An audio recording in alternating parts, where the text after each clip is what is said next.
Right. Okay. So I was born on the 30th of April 1945 in Mombasa in Kenya. My parents were Bertie Sharp, who was from Birmingham. Let's have a look. Yeah. And Janet Mackay Smith, who was from Mossaborough in Scotland. Okay.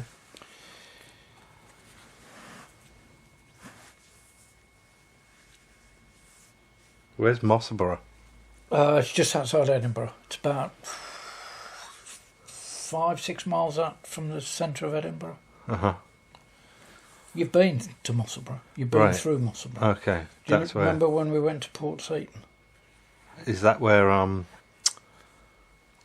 who did we go and visit? No, we didn't go and visit anybody in Port Okay, Seaton. we just drove through it. We stopped and there's a wall with circular hole in and there's photographs of Oh yeah, Mira looking through the Okay. circular holes. Right. I remember that. Definitely, yeah. We were going to the rugby. Is several 3-4 miles closer to Edinburgh than Port Seaton, Okay. all along the coast. Right.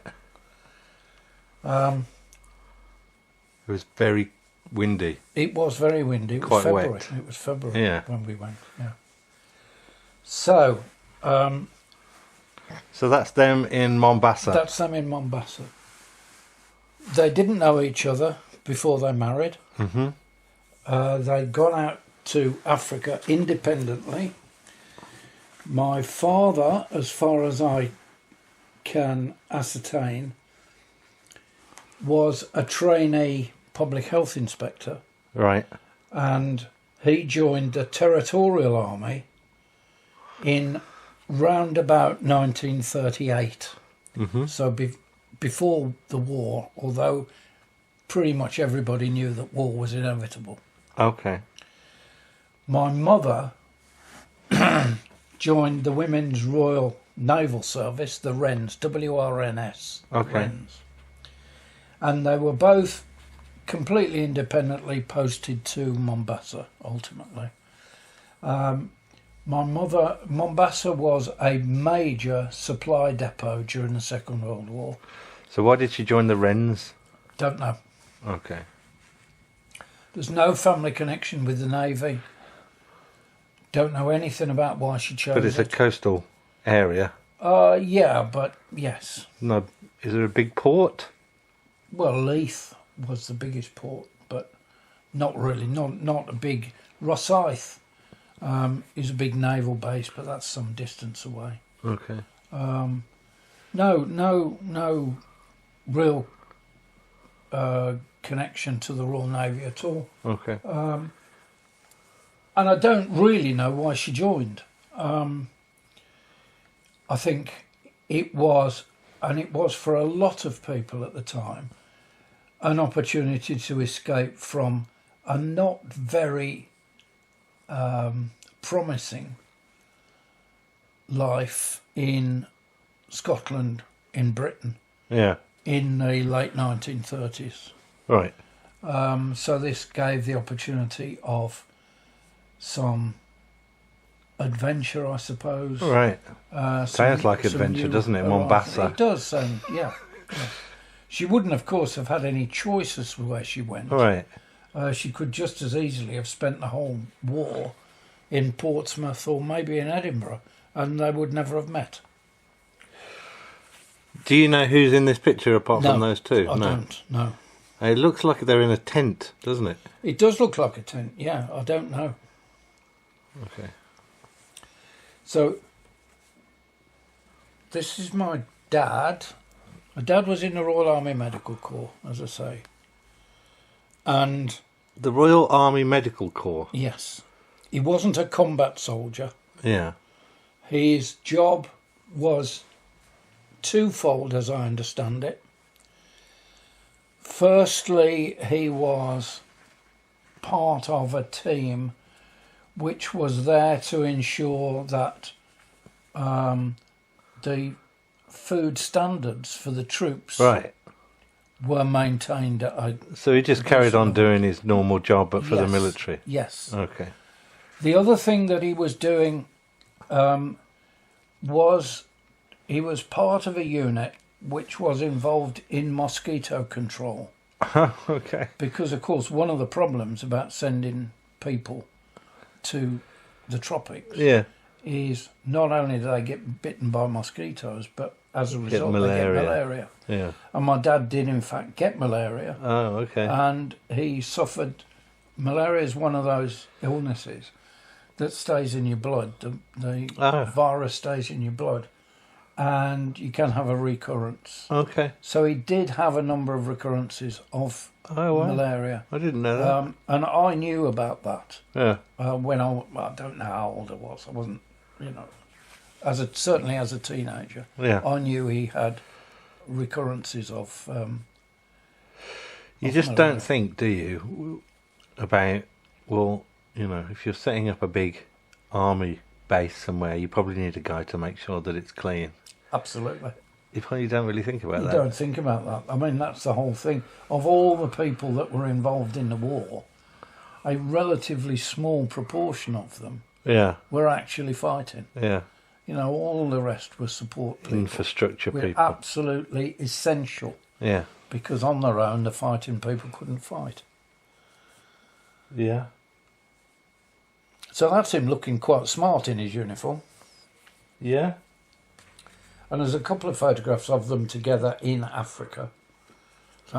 There is a family resemblance, isn't there? There's a sharp look. There is a sharp look, and the older I get, the more I look like my father. You think so?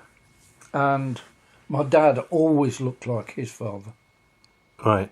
There was a very strong resemblance between my dad and his father. Thick hair as well, right? Thick, wavy hair. Yeah. No baldness in the sharp side of the family. Well, in the more recent sharp side of the family. That's them again in Africa. Oh, I'm not sure I've seen this one before.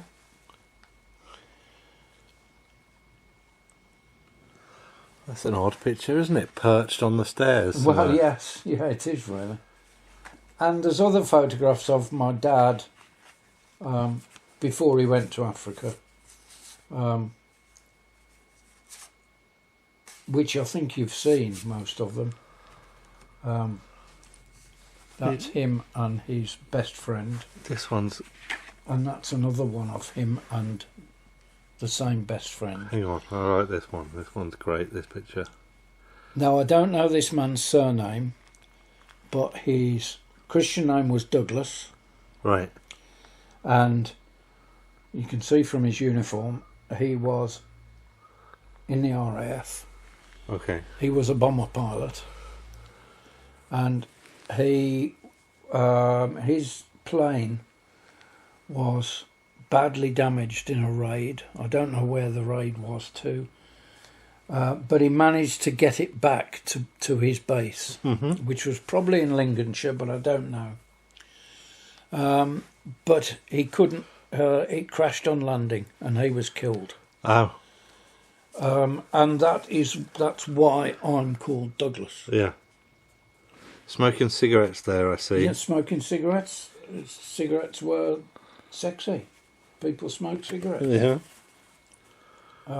Some fine tailoring. Yes, yeah. So Douglas, is that all we know about Douglas? That's all we know about Douglas. He was my dad's best friend. I don't know what he did. You don't know where they met? No, but I would imagine Birmingham, because to the best of my knowledge, until the war, my dad never went much further than Birmingham. Okay. People didn't. Yeah. So I would imagine it was in Birmingham, but I don't know. Okay. Anyway, so they got married in 1943. Yeah. In Mombasa. and me, we, this is a bit hazy because I never had this told to me clearly. It's pieced together from bits of information, but as far as I can understand it, we went to live, although they were both still in the forces, we went to live in a hotel called the Lotus Hotel in Mombasa. Okay. The Lotus Hotel apparently is still there. Oh, wow. And my mother used to tell a story about how she put me out in the garden in a pram, covered with a mosquito net. And on one occasion, this was just a regular thing, but on one occasion she went in the garden and there was a snake sleeping in the cot with me. Oh, my God. The interesting thing is that the snake is what they call a black mamba. Right. And it's one of the most poisonous snakes in Africa. Oh, my God. And I don't know what happened to the snake. I imagine somebody killed it, but I don't know. Yeah. Anyway, it didn't bite me. It didn't do anything to me. Just snuggled up. It was just snuggled up in the warm. Yeah. Oh, God. Yeah. So, yeah. So we lived in this hotel. Now this is the end of April 1945. I was actually born. The 30th of April is the day that Hitler is supposed to have committed suicide. Yeah. Auspicious. Yeah. So in a sense, it's the end of the war. Yeah. So my mother, who was obviously she was on some form of light duties. If she was on any duty at all, Yeah. she would have been discharged from the Wrens then. And she and I came back to England. Okay. Don't know when. Some months after the end of April in 1945. Uh-huh. She used to say that we came on a train and a boat. Right. But I don't know how. I don't know whether the train went from Mombasa to somewhere like Alexandria in Egypt, Uh-huh. or whether it went south to South Africa Okay. before getting on a boat. Either way, I don't understand why we'd go on a train, because Mombasa was a big seaport. Right. But anyway, allegedly we went on a train and then Maybe on... the seas weren't particularly safe. Well, There would have been mines and things. Yeah, there would have been mines and things, but there wasn't any fighting. So, I imagine that it was a fairly uneventful journey home. Yeah. I am told that when we came back, we went to live with Auntie Jessie who's not an aunt, but to live with Auntie Jessie in Port Seton. Okay. Now, Auntie Jessie was a long-term friend of my mother's. Right. They'd known each other since they were girls. Jessie was a really nice lady. I really liked Auntie Jessie. And for a short time, we lived with Auntie Jessie. Then my dad got demobilised and came home. And at some stage, they moved from from living with Jessie and moved down to Birmingham Uh-huh. to a house in Kings Norton, which I think my grandparents helped them buy. Right. I'm sure my grandparents helped them buy. Okay.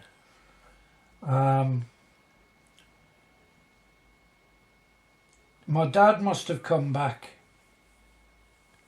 in 1946. Susan was born in July 1947. Uh-huh. So there must have been a period after the end of the war, when me and my mother came home, when we were on our own in Edinburgh, Yeah. but a relatively short period, and then he came back. And you moved to Birmingham. And we moved then to Birmingham. I don't know how soon we moved to Birmingham, but I think probably fairly quickly. And you moved into a house that your grandparents had probably helped them buy. What, your dad's parents? My father's parents, yeah. I would imagine, I mean, I don't know, my dad would have had a secure job. Yeah. Because His that was the conditions of, of signing on. So I imagine, I don't know, that possibly my grandparents either paid or lent them the deposit for this house. There's probably, I don't know what post-war Britain housing arrangements were like, but there must have been lots of houses being built and homeless people. In a place like Birmingham, there was a lot of bomb damage. Yeah. London, Liverpool, Manchester, lot of bomb damage. Yeah. The house that we lived in must have been built, I don't know when, probably late 1930s, mid to late just before the war, probably. Yeah. There was massive housing shortage. They were very lucky. Yeah. Very, very lucky. Well, it sounds like he had a good job, doesn't it? Well, he had a secure job. Yeah. Yes, and a good job. Job with the council. Yeah. So it's not going away, is it, that job? It's not going to go away. So yeah, I suspect my grandfather paid the deposit or lent them the deposit. Yeah. Do you know why he got a job like that? No, I don't, and I don't know much about his early life. I'll tell you what I know about his early life.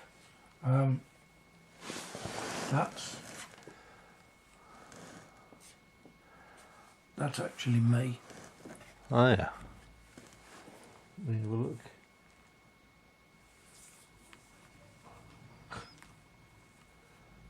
Douglas James Sharp, son of Bertie. East Africa. Yeah. Love from Baby Douglas. I don't know if... It doesn't sound like a baby's name to me, Douglas. No.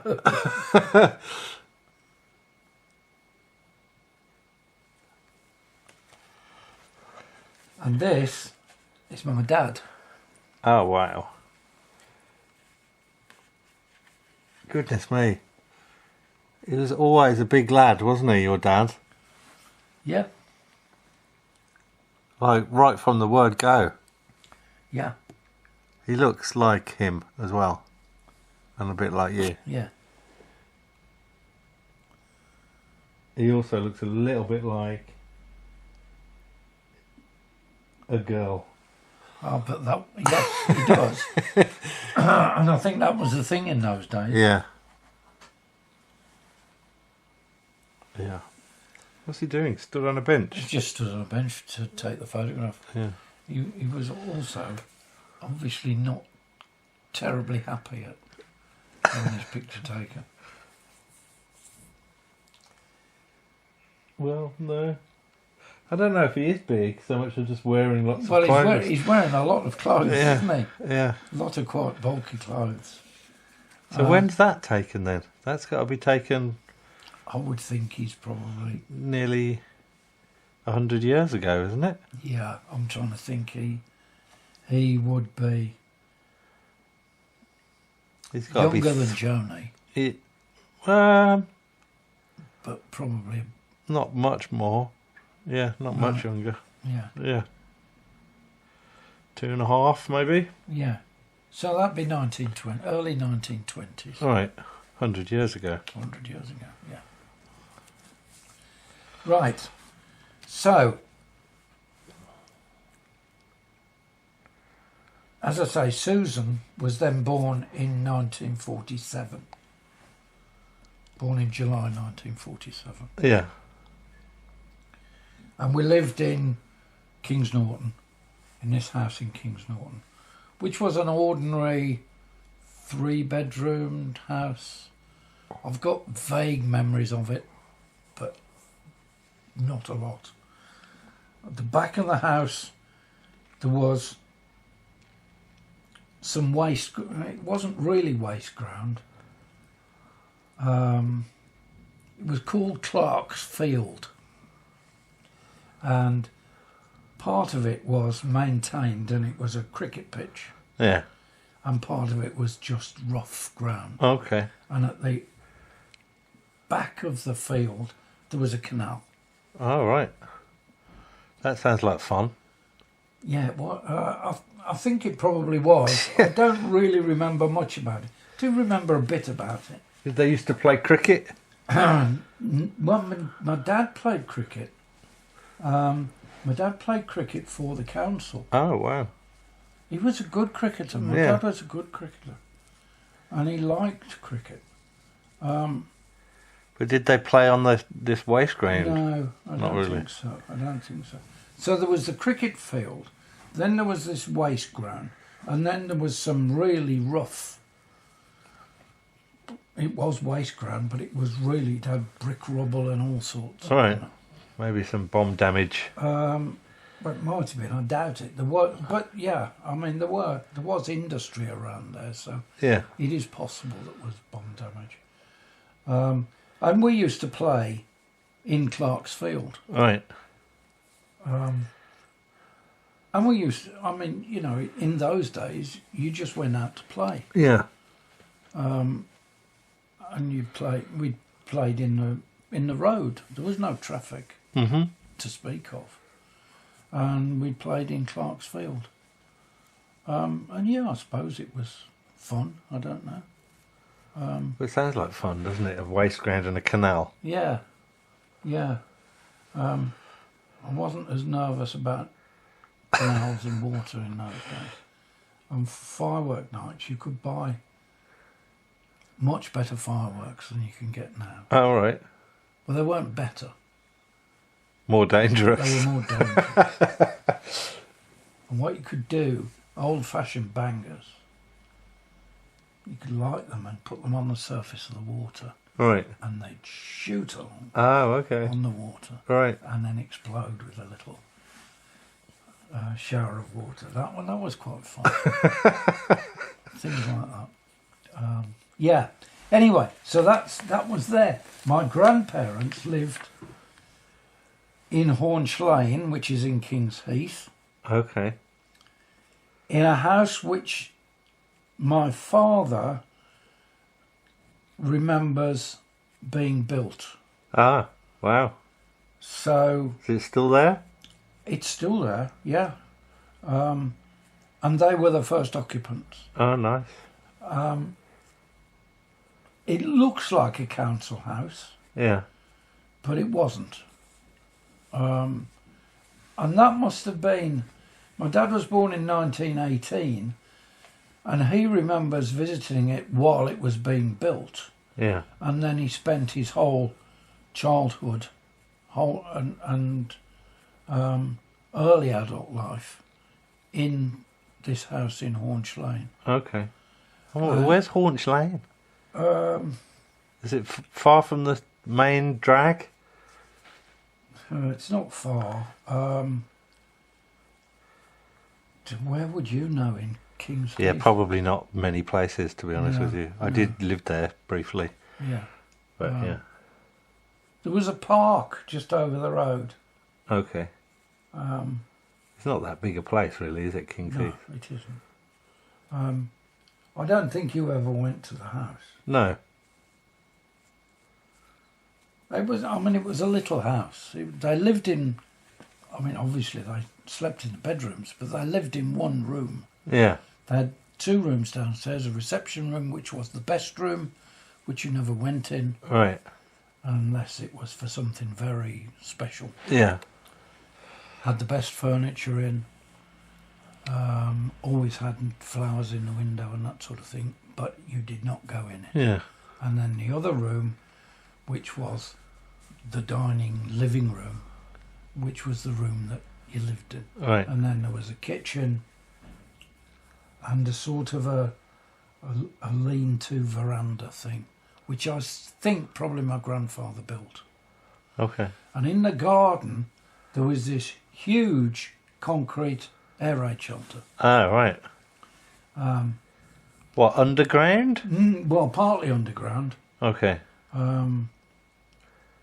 So the roof probably would be sort of that high above the ground. I mean, I don't know. Yeah, about that high off the ground. So you go down some steps into the door, which was a big steel door, big heavy steel door, and then down more steps inside into this quite damp and dark, dingy sort of place, Yeah. which was my grandfather's workshop. He used to do woodworking. Oh, wow. He used to make furniture and all Okay. sorts of things. So you could hang about in it relatively comfortably. You could stand up. Oh, you can stand up in it. Yeah, Right. yeah. Didn't have any electricity or anything like that. It had electricity. Oh, it did. One very dim lamp, I think, Okay. which was probably put in later. Yeah. I don't know. Okay.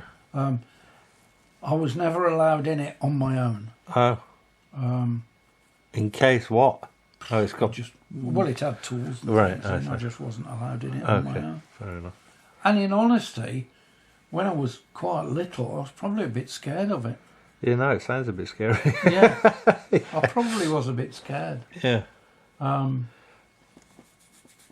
They didn't have a huge garden, and they used to grow stuff that people used to grow, things like rhubarb.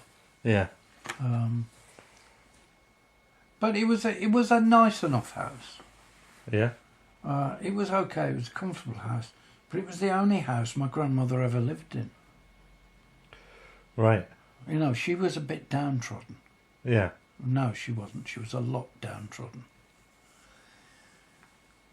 Anyway, my father lived there, as I say, for most of his young adult life until he left, joined the forces. Uh-huh. And now this was my grandfather as a young man. Right.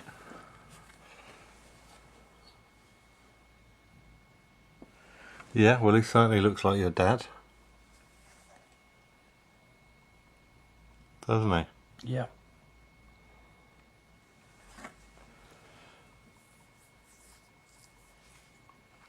Do you know much about this photo? No, I don't know anything about the photo. This says Birmingham on it though, right? Yeah, Nelson's Passage, Bullring, Birmingham. yeah. Jack Ashworth.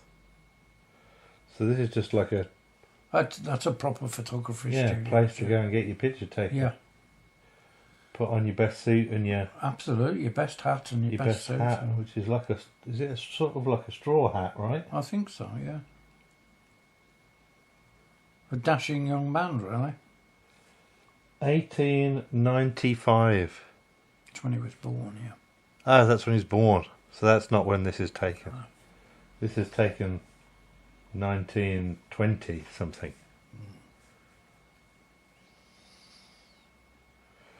I wonder then, was it just vanity that drove him to go and have his picture taken? I doubt it. Not, I don't mean that nastily, but was it just the done thing? I think it was the done thing. It might have, I'm guessing, but it might have been much earlier than the 1920s. It might have been to do with him getting engaged. Okay. Might have been. Anyway, this is my grandmother, Lily Florence Thomas, her maiden name.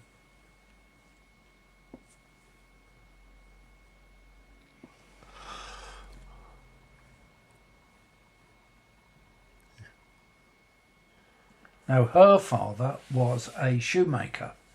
Lily Florence Thomas. Yes, Okay, what's this? What's your grandfather's name? Bertie. Oh, sorry.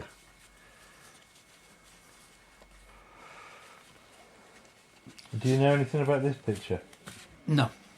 They married in 1913. Yeah. Okay. 1913. Her Birmingham. father was a shoemaker and she's from Small Heath. Oh, wow. Okay. I don't know where in Small Heath, but Okay. small. And I don't know, and I can't find out, and nobody knows, how on earth they would have met. Because where my grandfather lived, I'll talk about that in a minute, but where my grandfather lived was in Borsall Heath. Yeah. And it's not a million miles from Small Heath, and people did used to walk, Yeah. you know, they didn't have cars. But I don't know how they met. They didn't, you know, there's no... Well, there's no working connection. There's no working connection. People surely just meet. They don't live that far apart. There must be, even in this day and age, there must have been gatherings of people just having fun, There might social have been. occasions. There might have been, yeah. Right, there must have been. There were But pubs in that time, wasn't there? So it was a very restrictive time, so. When are we talking? 1910? Yeah, they married in 1913. You know me, Dad. I often take my history from 1888, Jack the Ripper. You know, that looked like fun times. In inverted commas, I must say. In that, you know, pubs are full, people are rowdily drinking and playing music and attending theatre. Yeah, but they're drunk. And Yeah. Yeah, they are drunk. Yeah, there's a huge they're drinking problem. poor. Yeah. They are grindingly poor. Yeah. Now, she wasn't poor. They weren't poor. They might not have been rich. Well, but they she's weren't poor. a shoemaker's daughter. Yeah. That's- See, that's a studio photograph as well. Yeah. That's a solid profession, isn't it? Yeah. Oh, yes. And she looks happy and relatively. She looks very happy, actually. Yeah, and she looks well. Yeah. She was a tiny lady. She looks tiny, Yeah. but she's got some sturdy old boots on her. Yeah, And, that's true. Yeah. A nice dress, skirt, even. So, and what did you say that he did? He worked at a company called Brook Tool Okay, in Greet, which was Tyseley. right. What, some kind of factory environment? Yes. And that's him later in life. I Right. don't know when that was taken. But that's him later in life. So he looks very much like your dad there, doesn't he? Yeah. Oh, I'm sorry. I'll sort that out in a second. This is the passage of time here. Yeah.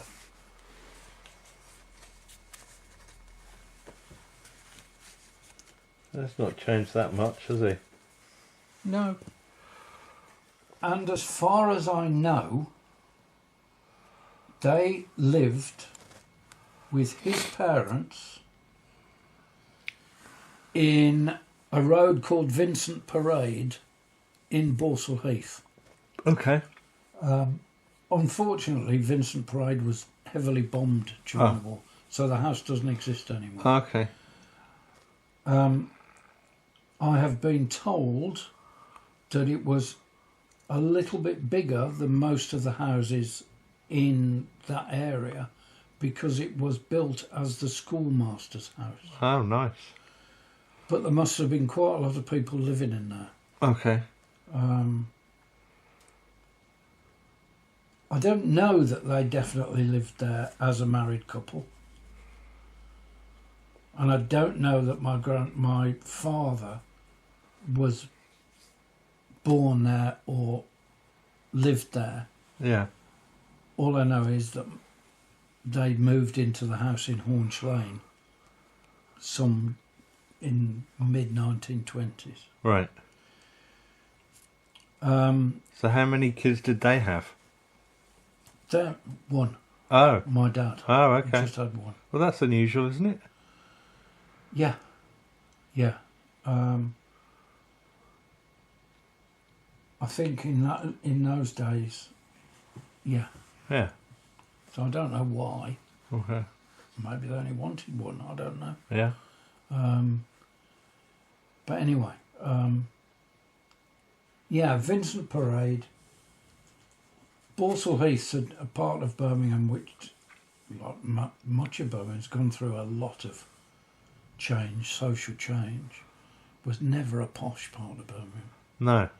In the 1950s and 60s, it was a really scruffy rundown. Yeah. In fact, the 70s and 80s Yeah. it was as well. Yeah. And probably 90s. I lived there very briefly, didn't I? Behind the cricket ground, remember? Yes, yeah. That's Borsall Heath. That's proper Heath. Borsall It's not Heath. far from Yeah.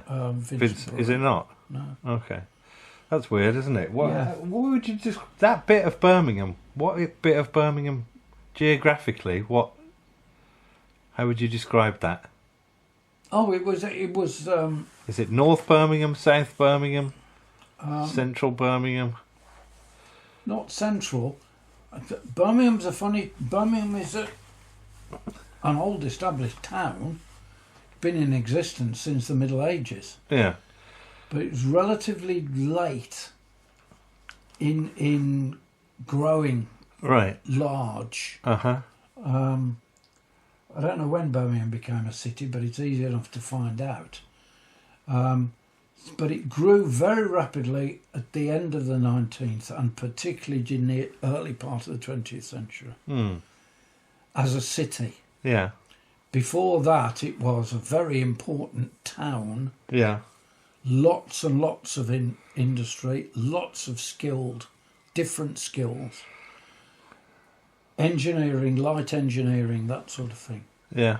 which is what my grandfather was involved in. Right. He worked in this company which is called the Brook Tool Company, and they were tool makers. They made the drills and things that are then used to make the holes that you put the screws in that hold the tanks together, you know.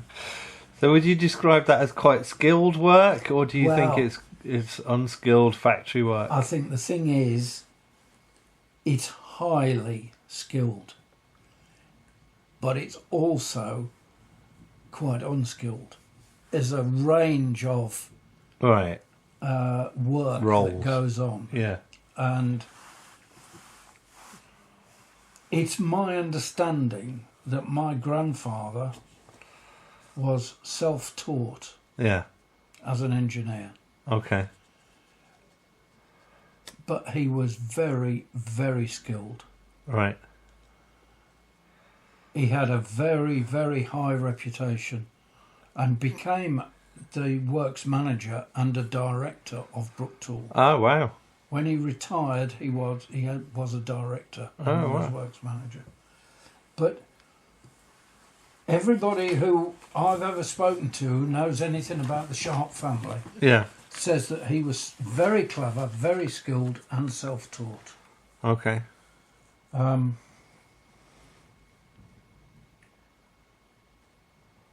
So, as far as I know, he went to Brook Tool when he left school.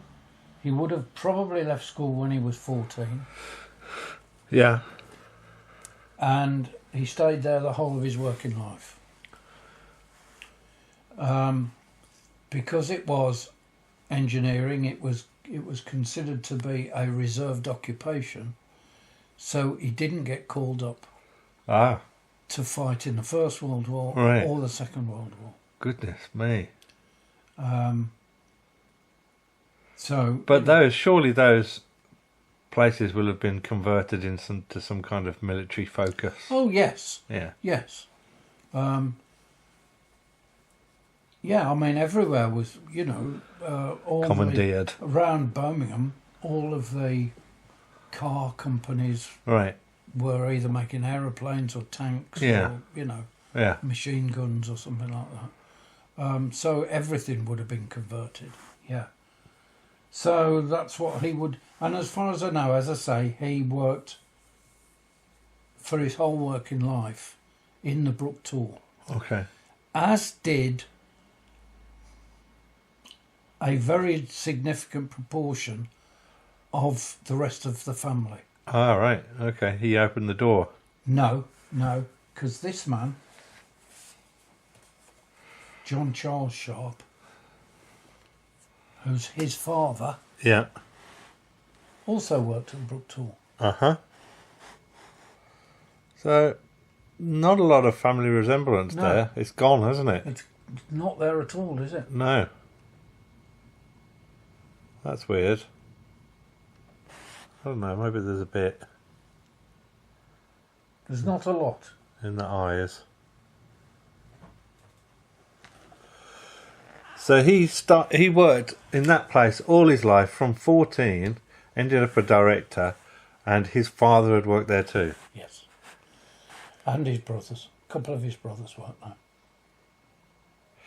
But also, though, what an incredibly charmed life.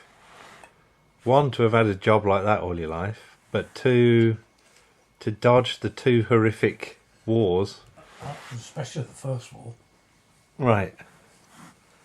But yeah. Yeah. Dodge those by virtue of having struck lucky with your role. Yeah. Yeah. Everybody else going off to war and you staying back. It must have felt a little bit weird, mustn't it? Must have done. I suppose you, even if you're in a position like that, you could say, no, actually, I'm going to go. Or would you, if you're in that... I don't know what you'd say, to be honest. I really don't know what you'd say. It must have felt somewhat They uncomfortable. probably wouldn't have let you join anyway.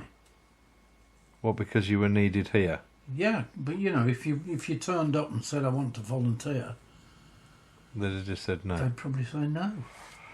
I don't know. It seems like that would be a funny situation. And given that there was, you know, as the war went on and more people were Not killed coming and- back. and Yeah. horrendously injured, Yeah. there was a lot of resentment in the country, as far as I know, of people who Didn't go. didn't go. Yeah. Must have been difficult. Yeah. Don't know. But anyway, this was his dad. Well, if he had gone, probably none of us would be here. Oh, no, we wouldn't. Probably wouldn't. This was his dad, who, by all accounts, was a bully. Okay. So was he. He looks a bit like a bully. I mean, I knew him, Right. and I was a bit frightened of him. Right. He was He looks heavy set, doesn't he? heavy set. He had a deep voice, a loud, commanding voice, Yeah. and you could not discuss anything with him. He was right. Right. Was he tall, man? No, not particularly. Oh, it's probably the same sort of height as my father. My father wasn't short. No. Probably about 5'9", 5'10". Okay. Back in those days, that's a decent height to be, isn't Yeah, it? yeah. And if he's big and broad, he was probably quite imposing. Quite. His dad doesn't look that imposing. No, he doesn't. And this again is a studio photo. Yeah. Um, Have you got a date on that picture? no. Oh, don't think so. Circa 1910. See, what's going on in 1910? Nothing. I mean, it's Edwardian England, isn't it? Yeah, but have we got motor cars on the street? Not many. Yeah, but one or two. Few. And this is in Bristol Street, Birmingham. Mm. So he's gone into a portrait shop in his Yeah. best clothes. I wonder what is the motivation for these pictures. I mean, obviously, if it's there, you'd probably... There's a novelty, but I wonder if there's a reason behind it. Possibly, I don't know. John Charles Sharp. Yeah? Yeah. 1863 to 1935. So how old does that make him?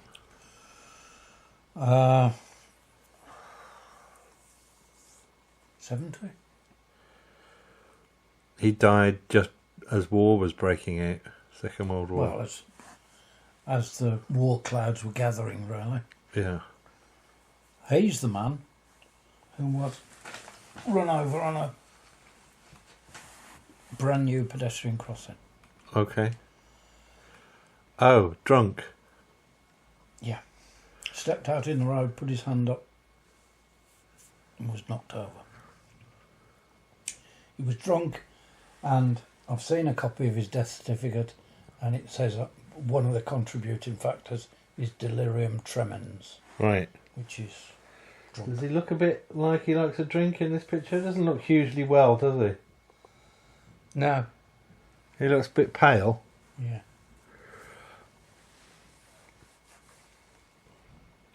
So he worked in that tool factory He worked in Brooktool, all his life? as far as I know. So what's the connection then? Is there a connection, or is it Don't just think there is. somebody became established there and... I don't think he probably was him. established in the sense that he had a highly skilled job. I don't think he did. I think he had a fairly menial job. No, but he's got his foot into the door to the extent that his brothers have got a job and his son's got a job. Not his brothers, his other children have got Oh, okay. jobs. Oh, right. All of his children have got jobs there. Okay. Some of them, not all. All right. Yeah. I don't know. Maybe By that all was the dumb accounts, he thing. had a pretty menial job in Oh, okay. in Brooktool. Right. So he wouldn't have had any influence in getting my grandfather or any of the others Okay. jobs. He might have just seen an opportunity he and told him to go. That's right. Right. Yeah. Why then? What leads you to think that he was a bit of a bully? Just your memories? I don't have any memory. I never met him. I'm just told he was a bully, Yeah. and I can believe it from knowing my grandfather. Right. You know, you don't get to be a bully. You're not born a bully. You're taught to be a bully, aren't you? Yeah, I suppose so. Yeah.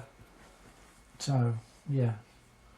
Anyway, he was married to this lady.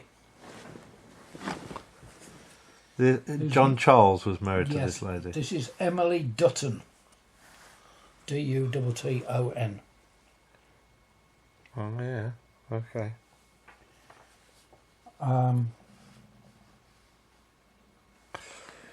All right.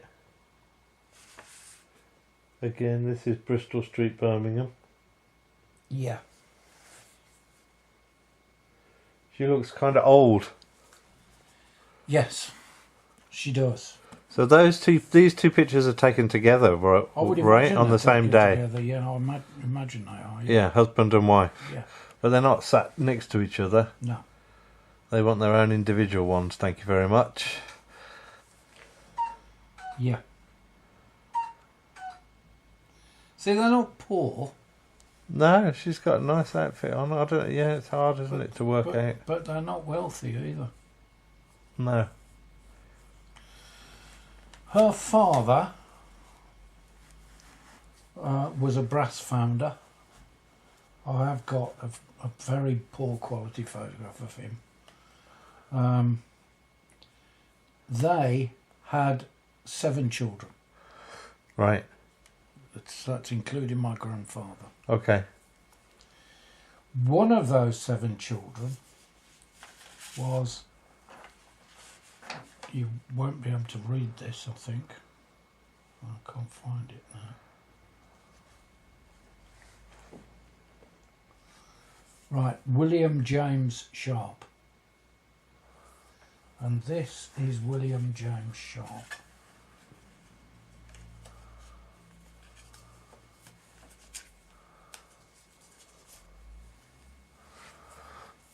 This is one of their kids. Yes. William James Sharp.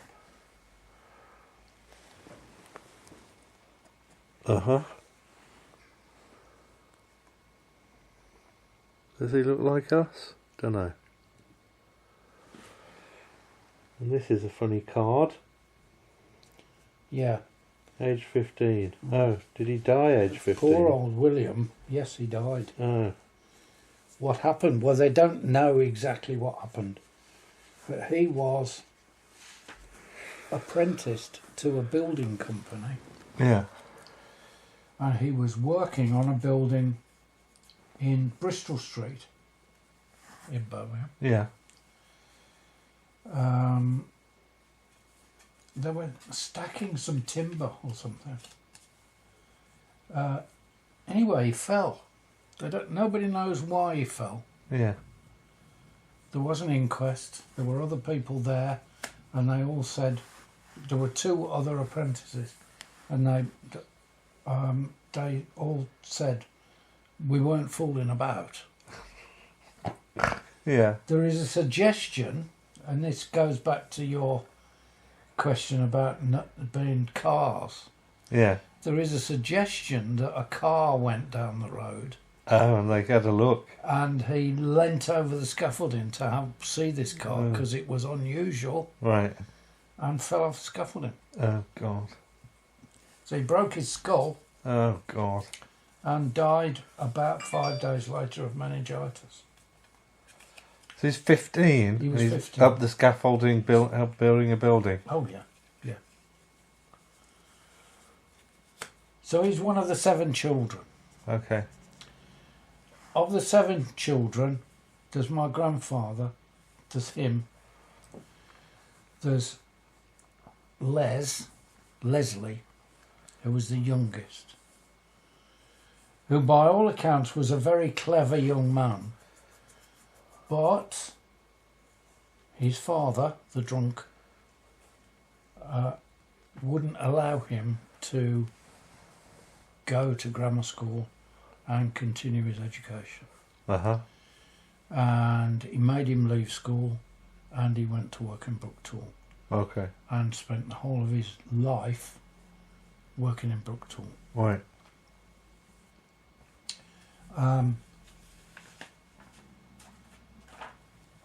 The others, there were, as I say, there were 7 children. There were a couple of girls.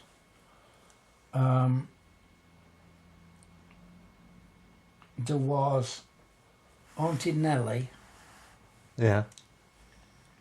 who you won't have met, I don't think. I remember the name. No. And Auntie Emily. Now, Emily, neither of them married.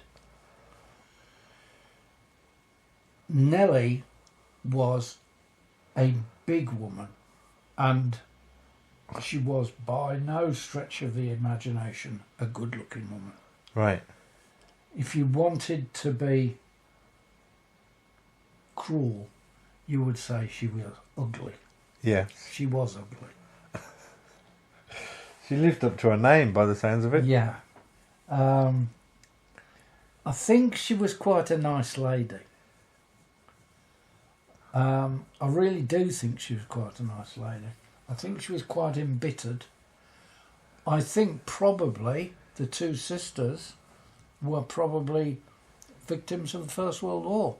Potential husbands had been killed in the war. Right. Anyway, that's Nellie. Emily, they lived together. And I don't know whether they owned a house or whether it was a flat in the house or whether they owned a house and let part of it off. Yeah. But they lived in, from my recollection, 1 room, which was quite not as big as this. And bear in mind that electric light wasn't as good as it is today. It was a very dingy room. And Emily used to sit in a corner. She never said it, always dressed in black. She'd sit in a corner.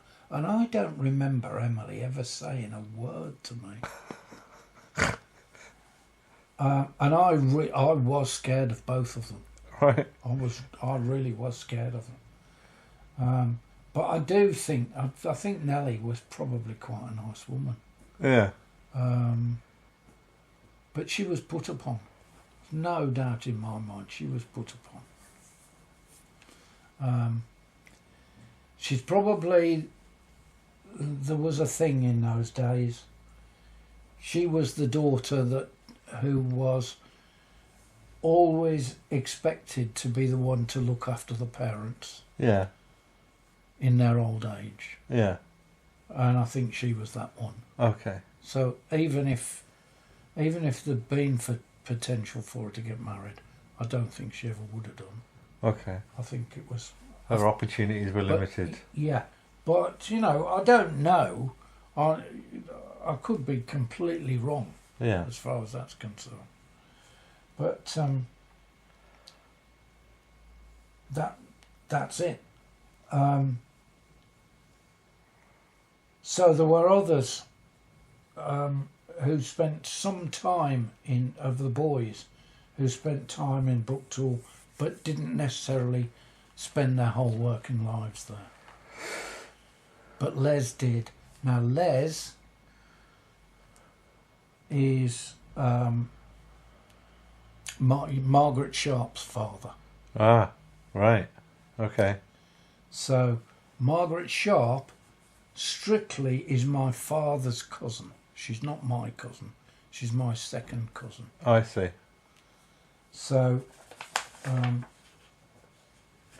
she's 83.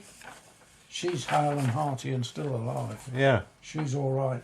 She's all right. She is a nice woman. And she is from Birmingham. She's from Still in Birmingham. Yeah, lives in Shirley Road in Birmingham. Yeah, it is Birmingham, I think. So, So she's your... Hang on. Let me... she's my second cousin. Yeah, but what that actually means is that your great-grandfather's brother's daughter. My grandfather's brother's daughter. Okay. Yeah. So, yeah.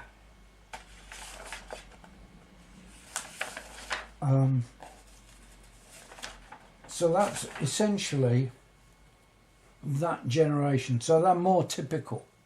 7 children. Yeah. Much more typical. Yeah. So it's my grandparents who are unusual And only having more. in only having one child. But also, they all seem to be in work because there was some incredible poverty back then, wasn't there? Oh yes. There was poor houses and proper starving people. Yes. They were I suppose you'd call them respectable working class. Yeah. I think that's how you'd describe them, actually. Do you know if they were like religious types? No. Well, if they were, I never saw any evidence of it. Okay. There may have been, but I don't...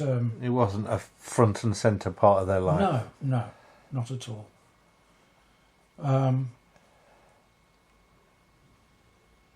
Right, so that's that. One of the brothers, so this would be, I suppose it'd be a great uncle. I don't know what he would be. But anyway, he had 2 children. Yeah. So one of my grandfather's brothers. Yes. He had 2 children, or at Yeah. least 2 that I know of. Uh-huh. But I think only 2. One was John Sharp, Yeah. who was the old man that I looked after his financial affairs. Right. And the other one was a woman called Elsie. Elsie or Emily. Elsie Emily. I don't know whether she was Elsie Emily or whether she was Elsie known as Emily or Okay. what. But Elsie Emily, who was the daughter of John Charles Sharp. Now Elsie married. Hang on. No, I've got this wrong. Elsie was the daughter of a man called Dowding. Right. There is a big, or there was, a big company in Birmingham. Big, called Dowding and Mills. And I've got no idea who told me this, and I've got no way of confirming it. But the story that I was told was that her father, Mr. Dowding, was setting up a company that was to do with electrical wiring. And he offered my grandfather the opportunity to go and work for him. Uh-huh.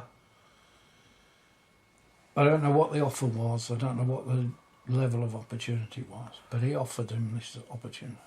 My grandfather said no. Dowding and Mills went on to become a huge Okay. multinational company, Oh, whoops. which is where all the money should be Right. coming to us. Yeah. But it never happened, Okay. I'm afraid. Oh, well. So we never got the money. Yeah. But that was Dowding and Mills. I think I might have met Elsie once, but I'm not sure. Okay. Her husband was again John Sharp, but he was known as Jack.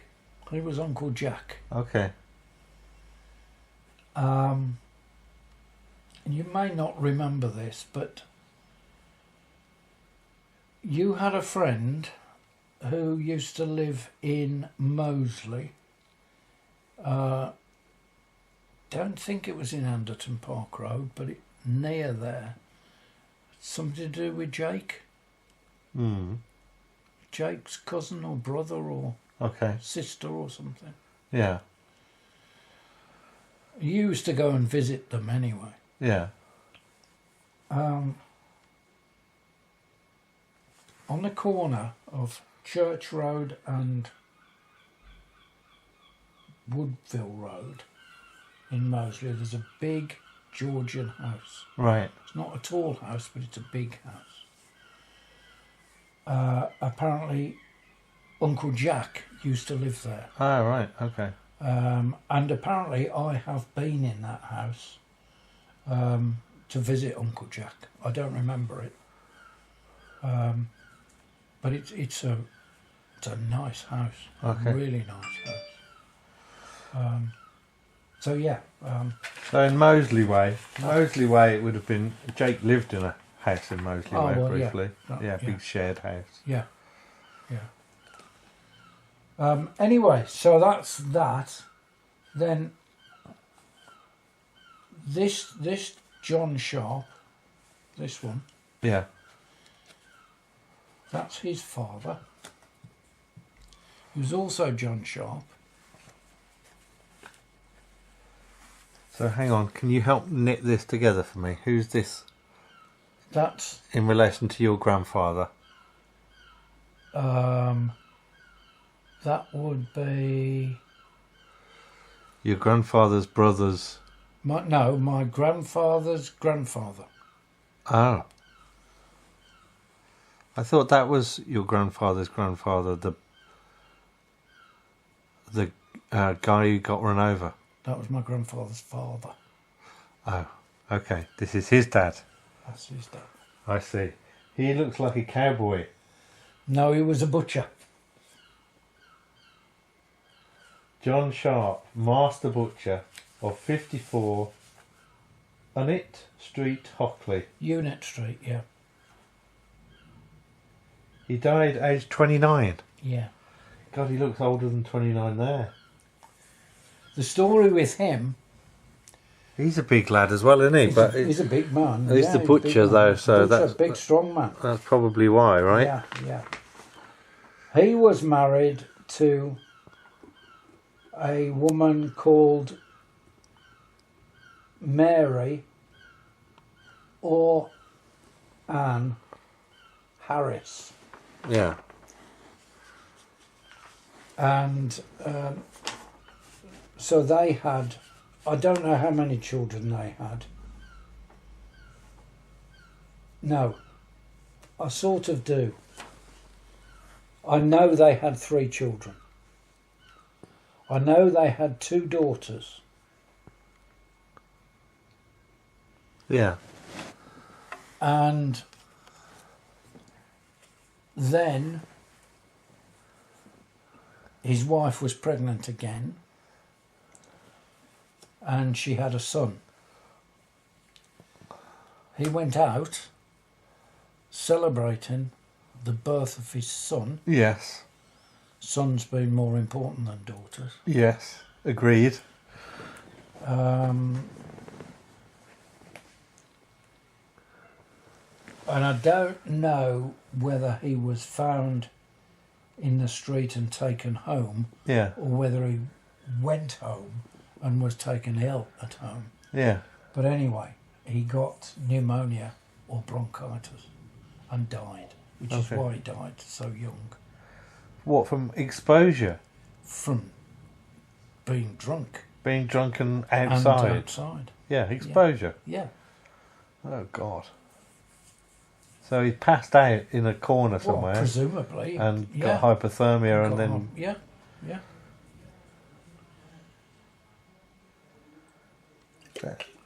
So, That's no way to celebrate the birth of your son. it isn't, is it? So the son is this man. Oh, so he's growing up without a father. Yeah. So did you also say your mother grew up without a mother? Yes. She died in childbirth. Yes. Okay. For Jones. James. Yes. So the only other thing I know about the Sharp family is the ancestor of all of these is a man called,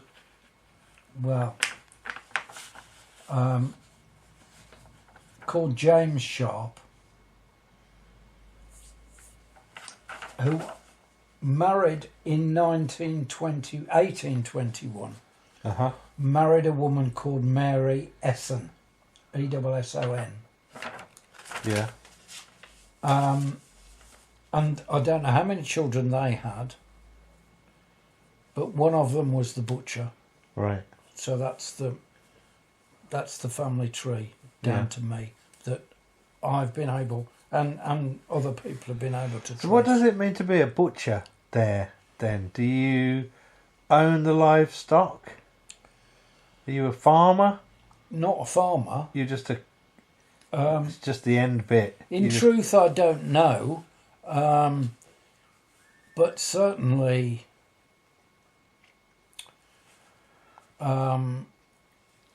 probably would kill animals Yeah. and then chop them up into, And then be a merchant. yeah, Yeah.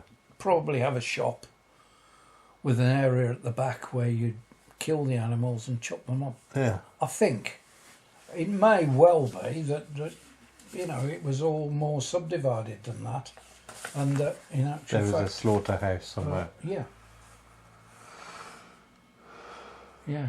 Yeah, well, it just... I suppose that depends on the scale of the operation, doesn't Yeah. it? Yeah.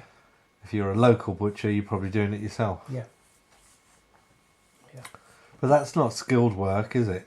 Really? Well, you have to have qualification. He was a master butcher, which means he'd been through an apprenticeship. Okay. He trained, and he was qualified to train other butchers. Okay. So yeah, it is skilled. Oh, okay. But I don't know. I don't know anything about the job. No. I don't suppose it was quite as hygienic as it is today. Well, different time, isn't it? Yeah. Different set of bugs around. Yeah. But anyway, it doesn't really matter at the end of the day, because what killed him was alcohol. Yeah. That's it. So that's what I know about the Sharps. So you've gone back to 1820s. 1821. But it's only a few generations, isn't it, really? Yeah. But before then, you're not going to have any photos, are you? There's not going to be any photos. There's not going to be anything, really. Records were rudimentary. The births and deaths were recorded in parish registers. There wasn't a national system. Yeah. There was no census until 1841, I think was the first census. Okay. So things get lost ever so easily. Yeah. And, if a page gets ripped out of the parish register, it's gone. There's no copies anywhere. Right. There's no. Yeah. So I've not been, and to the best of my knowledge, John Sharp, who did some of this work, Oh, did he? he worked in a library. He had all those facilities available to him. Right. He wasn't able to find anything. What, so he gave you these pictures, or who gave you No, he didn't give me the pictures. Molly and... I've got the pictures from my grandparents' house, some from Margaret. Right. Margaret is still alive. John Margaret's Sharp still alive. isn't. She's 83. John Sharp isn't. No. Margaret came to St Bernard's Road. That's right. And came to the Hollies. She came to Amelia's wedding, I think. Did she not also come to some art show? Yeah, I think she did. Yeah, I'm pretty sure I remember meeting her.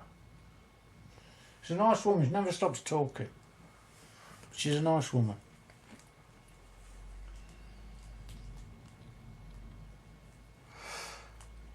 But the family resemblance disappears when you're with your grandfather, doesn't it? It does really, yeah. It's very clear in other family photos. So Les Sharp, very clear who his father, who his brother is. Okay. So where are those photos? I've got a wedding photo which has got him on it. Okay. But short answer is I don't know. Okay. Mostly these things weren't kept. Yeah. They got stuck in albums, and then when people died, they get thrown away. Yeah. That's what happens. Well, if you don't know who it is, there's no Yeah, point keeping well, on to it, is there? That's right. Yeah. They're people you never knew, never met. Right. Okay. My mother, Janet Mackay Smith, Yeah. Good name. Good start. was born on the 11th of July 1911. Apparently. No, really. Okay. That's her birth certificate. Okay.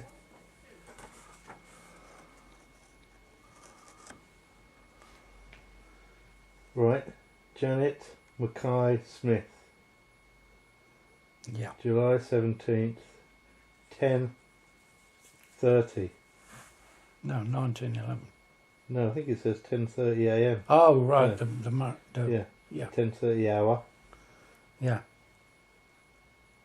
Glasgow. Yeah. Born in Glasgow. She was. And so James Smith, tailor, journeyman. Mm. What's a journeyman? Right, a journeyman. It's part of the training, really. You become an apprentice. Then when you pass your apprenticeship, you become a journeyman, which means you've got all the skills Right. necessary to do the job, Yeah. but you have not you've not had your work judged to have been a significant, in a high enough standard Yeah. to be allowed to take on apprenticeships of your own. Right. So you're in That's that. being a master. Right. And that's where the term masterpiece comes from. Ah. You do a piece of work Right. which is in submission of the end of your training. I see. Now, it doesn't mean that he was any less skilled. Yeah. It just means he never went on to do, Well, hadn't at that point. or hadn't at that point gone Yeah. on to do his masterpiece. Is there an element of? It says journey. Is there some travelling involved? There can be, yeah. Yeah. It's a period which you're travelling around. You're travelling around, Okay. working for other people. So the term is used in boxing. Journeyman, Yeah. is it? Yeah. Oh, I didn't know that. It means somebody who isn't very good, who is usually paid to be an opponent. Oh, okay. Right. So if there's a big name, you find a journeyman to match him against Okay. because he's not going to lose. But it'll, and yeah, he probably goes travelling around the place as a hired opponent. Okay. Well, yes. So that's it. So he's a journeyman tailor, Right. and that's what he was in 1911 when my mother's birth was registered. Yeah. Now, for the whole of her life, my mother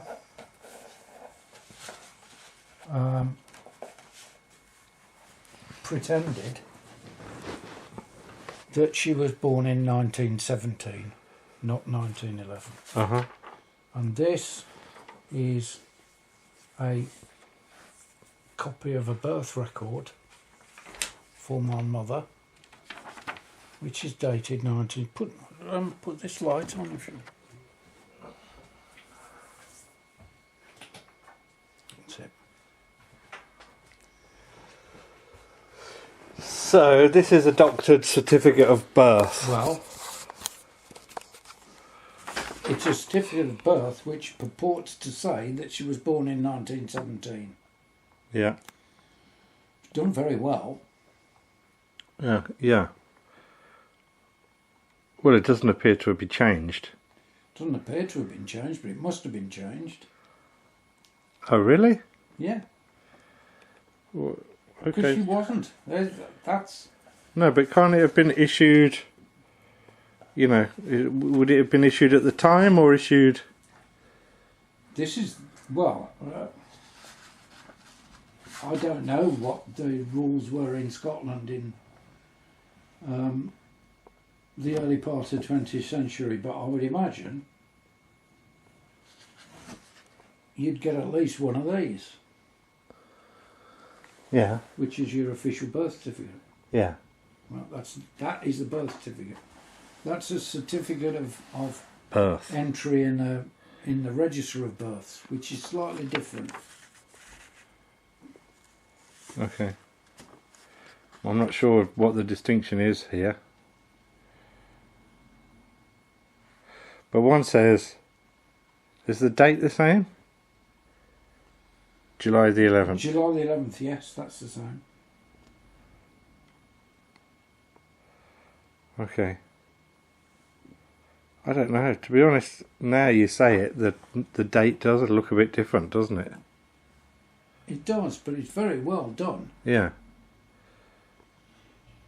You would not think to question it, would you? Oh no, but it does actually look different, doesn't it? Yes. No, you certainly wouldn't question it. Absolutely not. No. July 11th, 1917 or 1911. Yeah. So 6 years. 6 years difference. And there must be some significance to that. Well, I don't know. Well, there must be. You see, this is an extract of the entry in the...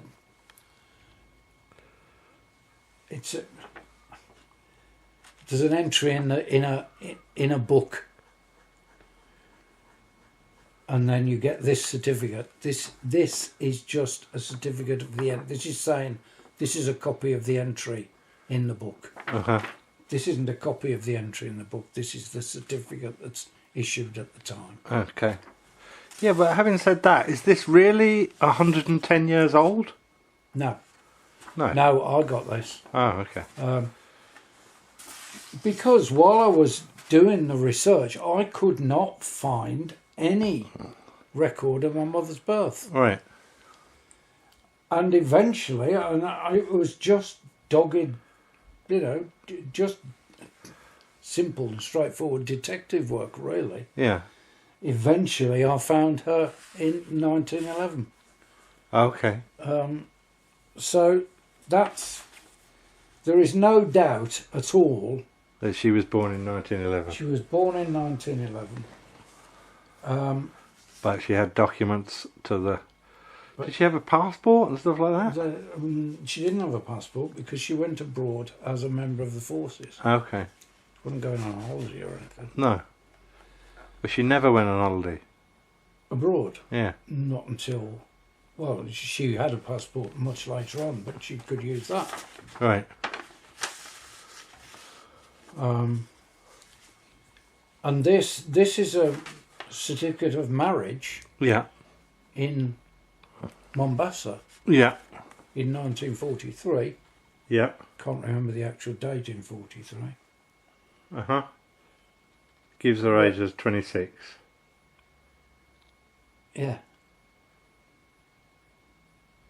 So she's born in 1917, according to that. Right. So really, she's 31. No, 32. 32.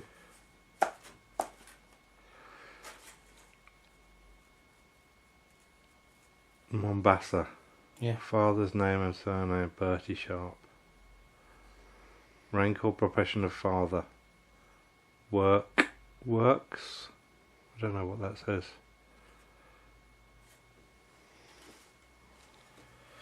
This marriage was solemnly between us. B. Sharp. Janet Mackay Smith. Dots in between the name.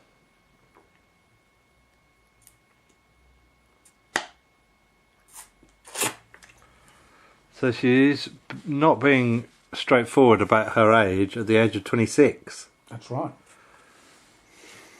She's never been straightforward about her age, according to everything I've got. She must have been at some stage, but I think it all stems from her joining the Navy. Yeah, that makes sense, doesn't it?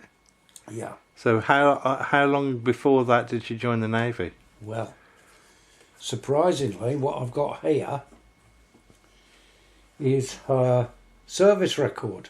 Or, yeah. And why I've got this, I do not know. How she ever got it, I've got no idea. Is this not something you should have? No, I don't think so.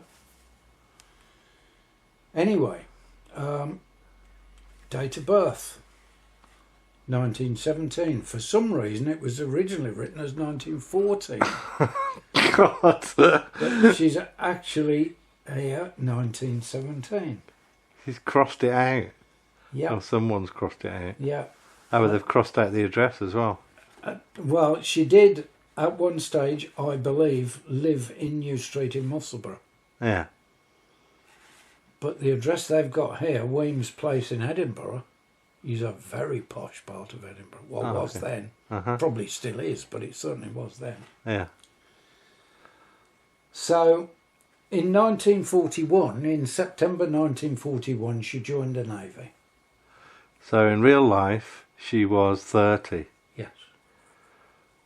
Or 24 in fantasy life. Okay. So maybe you can't be 30 and join the Navy. Well, that's a distinct possibility. She might have been too old. Yeah. So it might have been just so she could get in the Navy. Yeah. I don't know. I've got no way of knowing. Okay. And then when you start a lie, sometimes it's hard to back out, isn't it? Yeah, well, you can't, can you? Well, it depends who meets you in the lie. Do you know what I mean? If you meet your husband... Yeah. And I don't know whether my father ever knew. Can I have a look at this? What does it say? Yeah. Right, so you don't know if he ever knew because you didn't know until she was dead. But when she died and he went to register the death, he put her down as being born in 1917. Yeah. And all the documents he had, like her passport and everything, All right, they all said so that. 1917. So, nearest known relative or friend. It says M. Bresler, but that's crossed out. That's Molly. And then it says husband. Yeah. B. Sharp. Yeah. I think in brackets, does it say name underneath?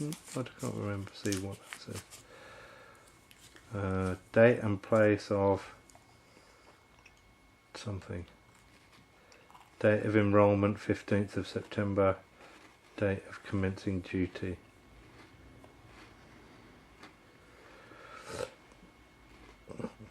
Five 5'2", dark brown hair, hazel eyes, clear complexion. Left mark, birthmark on left leg. Yeah. Establishment. Condor. Condor. What does that mean? That's a place in Mombasa. Just the name of the naval station she was at. Rating Ren, category S. Employed as supply assistant, supply assistant, supply assistant. Mobile or immobile, mobile.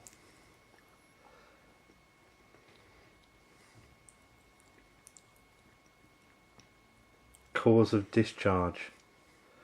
Transferred to HMS Pembroke, HMS Asanga, Yeah. Kipanga.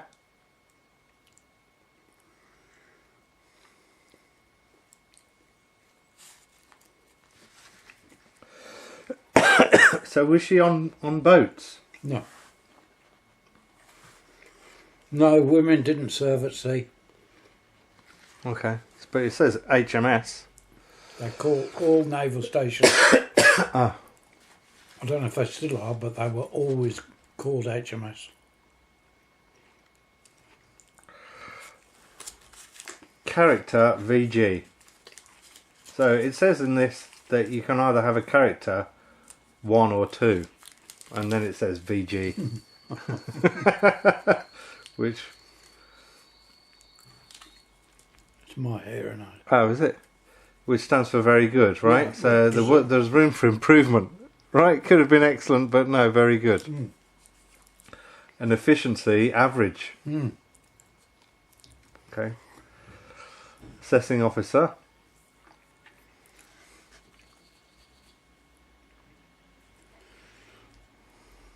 All right. Well, there you are. The point is that any official document that I've got It says 17 rather. says 17. But like most, if you are doing it to be because you consider yourself a glamorous person and you want to hold on to your youth, you probably start doing it later than 26, Yes. don't you? Yeah. Yeah.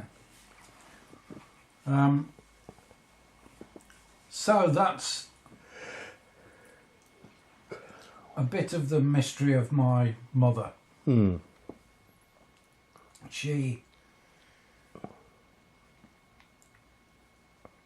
She had 2 siblings. Molly, who was 2 years older, Yeah. and was born in 1909, Yeah. but also changed her date of birth. Ah, okay. And James, who was younger, Right. James was born, and then his mother died 5 days later. So those two were in cahoots with the age thing. Not necessarily. It might have been that they did it independently, but probably. Unless it was a common practice back. Although why they would choose different gaps, I don't know. What do you mean? Well, my mother took 6 years off her. I have got something somewhere that says how long Molly took off, but it wasn't 6 years. What, less? Okay. So there's the three of them. Yeah. Their father, James Smith. Right. So you can see where we're going. We're Yeah. running straight into a big wall of sticky back treacle. Yeah, James Smith is Yeah. a needle in a haystack. Yeah, absolutely. Who I know very, very little about. In fact, in some ways, I know less about than I would have done if my mother had told me nothing at all. Because everything that she told me about her father was wrong. Okay. According to my mother, he was a minister in the Church of Scotland, a priest. Yeah. And this is where doubt comes into my mind as to whether my father knew about all these lies or not. Yeah. Because as well as the fact that he put 1917 down as her date of birth when he registered her death, he also put her father's occupation as Minister of Religion. Right. And there isn't really, I don't know whether there's any in somebody's head, whether there's any reason to continue that sort of lie when you're registering somebody's death. Yeah, I can see that. I don't Can you? know. Well, when's the right time to expose somebody? Just as you're laying them to rest? You're not really exposing anybody, are you? You just, I'm not talking about putting headlines in the Sunday Times or anything. No, but And you don't necessarily have to tell anybody. And even if you do, Molly was dead, James was dead, both of her parents were dead. I don't know if there's any... There's only me and Susan. I don't know if there's a necessity for truth in that point. What's the... But is there any necessity for lies? No, I suppose not. I suppose the necessity for truth is that you can then trace them and find something out. Well, maybe. But so... Anyway, Yeah. truth is, he was a journeyman tailor. He's also described elsewhere as a kilt maker, Okay. and there is no doubt at all in my mind that he was skilled Yeah. at sewing. Well, can't you be a tailor and a minister at a later point? Yeah, but he wasn't. Okay. I dare say you can. You can do what you want. I could have stopped being a policeman and gone and Right. trained to become a priest. I Holy suppose. man, yeah. So he was skilled at what he did, and he passed some of those skills on to at least to my mother. I don't know what Molly was like, but my mother still was a very, very skilled sewer, Right. seamstress. Yes. She would make curtains and clothes and things like that. She was very good. Yeah. Very, yeah. So, there he is, busying himself away, making kilts. Can't get much more Scottish. I suppose you can't, really.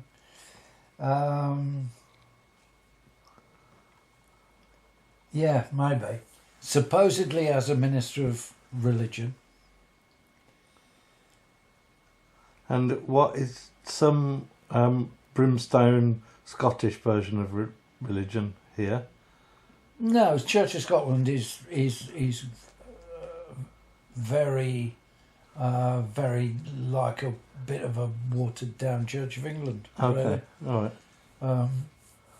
You know, ordinary low Church of England. Okay, It's not like my mother's funeral.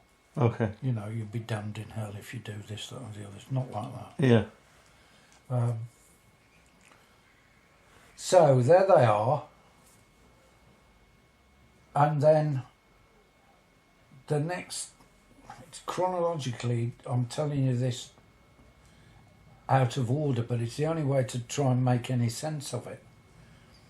She also told me, and as far as I know told Susan, that, didn't give me a date, but she said that her father, was killed in a road accident in Edinburgh when he was run over by a tram. Right. And that this left her and Molly and James as orphans. Ah. Now, she didn't tell me when, but she implied that she had to leave school early in order to help looking after James. Right. I think the school leaving age in Scotland then for girls was 14.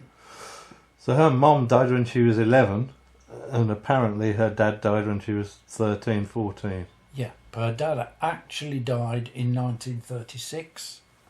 Okay. He died in Edinburgh, but he lived in Glasgow, and he died of cancer. Wasn't run over. No, died of cancer. Okay. That's an odd lie. Okay. I don't know where it. I don't. Could there have been another father? A biological father? I don't know. I don't know. Other than creating a sort of tragic aura Yeah. around her early life, Right. I can't think of any reason at all why any of this should have Okay. happened.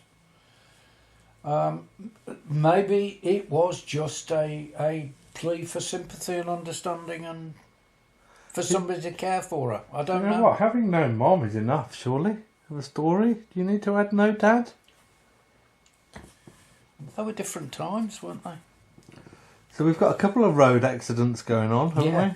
I think, in truth, 1917, there was still quite a lot of women died in childbirth. we? Yeah. So I don't think it would have been that uncommon. No. So to have your mother die, yes, it would have been tragic, Yeah. but it wouldn't have been that tragic. No. But to have your mother and your father both Oh, I die, see. Okay. Then, right, you might get... it starts to become tragic. It starts to become a card Yeah. to pull. I don't know. I'm guessing. I'm trying to work it out. I don't know. Okay. And there's no way I'll ever know. So how do you know that he lived on, and how... Because I found his death certificate. So how old was he in 1935? How old was she in 1935?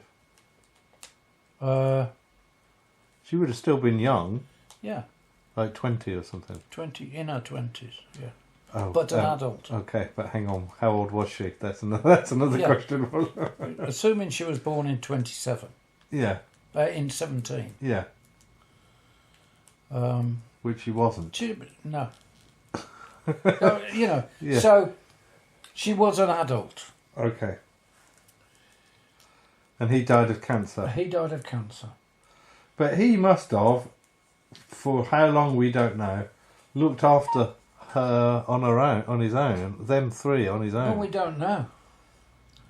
We don't know because we have this Cloud of confusion. this confusion about James and his upbringing and the fact that he went to this very prestigious school. Ah, right. Um, So just to recap, he went off to a very prestigious Edinburgh school, from which he graduated and then became an officer in the army, which is somewhat mysterious because they were from very poor They were from a poor family. Yeah. Yeah. Yeah. Hand to mouth. Yeah. So he was gifted some advantages, potentially because of a tragic position, but Possibly. I mean, yeah. maybe he was exceedingly bright Yeah. child, and maybe somebody, a school teacher or somebody, Took picked a up that shine. he was exceedingly bright, and maybe it all worked, like that. I don't know. Yeah. I just don't know.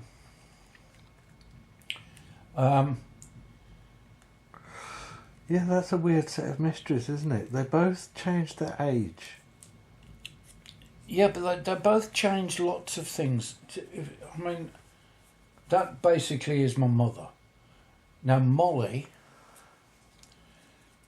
name wasn't Molly. Molly's name was Mary.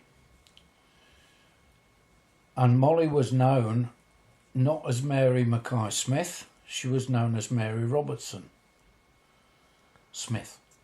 But she never used the Smith. She was older than my mother. She was 2 years older than my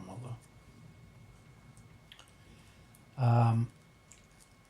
And she had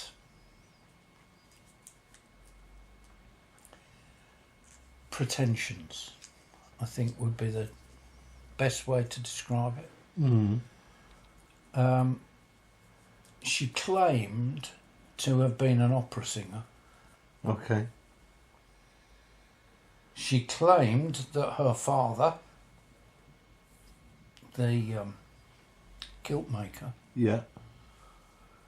was a dress designer, Right. and she claimed that she was younger than she actually was. Yeah. She married a doctor. Yeah. Their marriage didn't last very long, and she had Felicity in 1943. Okay. I don't know when they divorced, and nor does Felicity.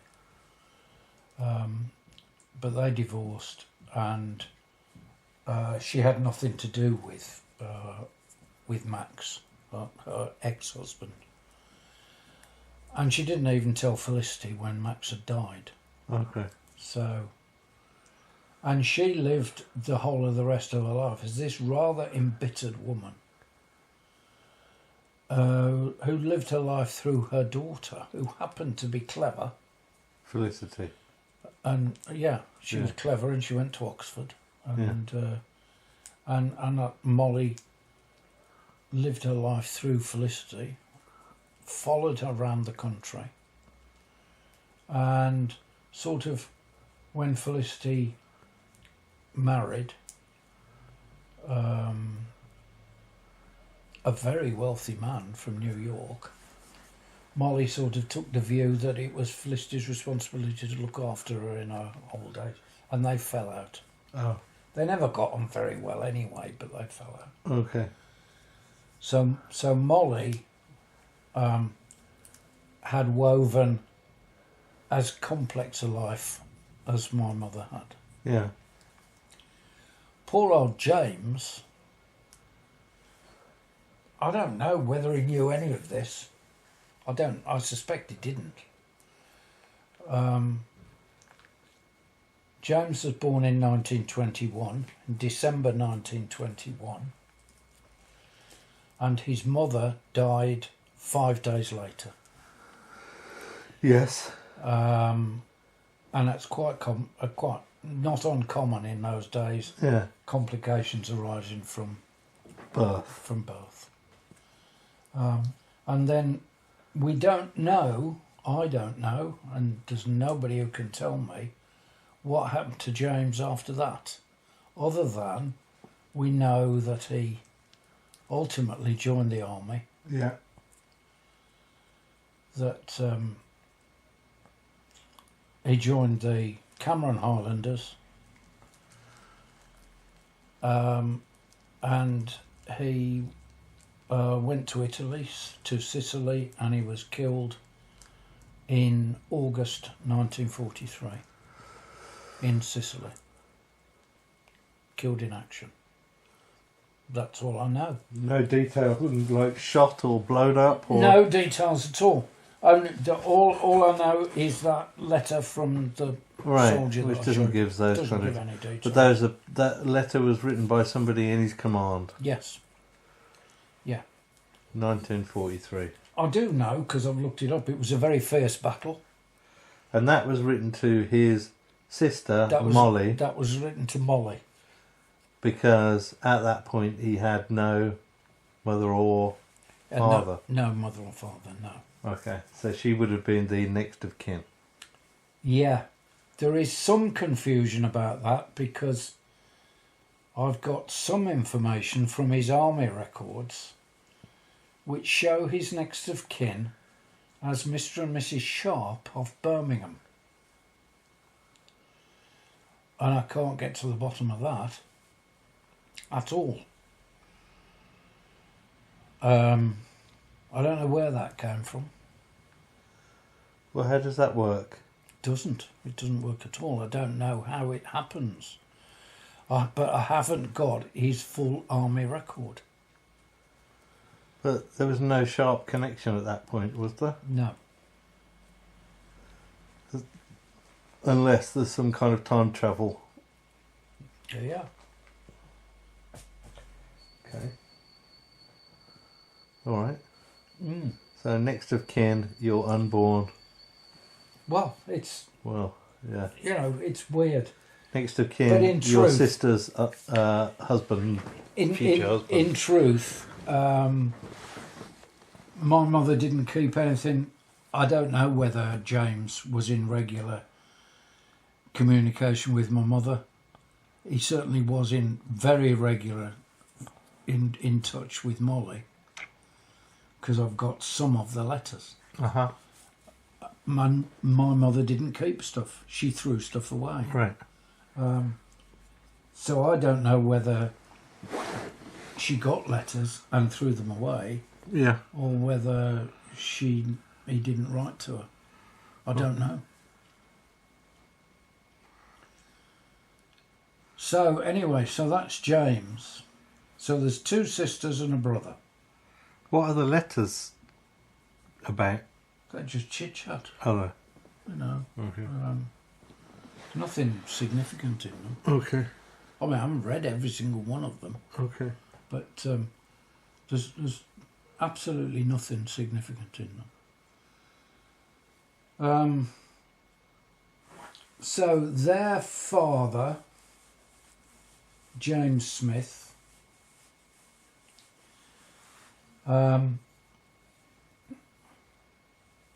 is married to a woman whose surname is Robertson.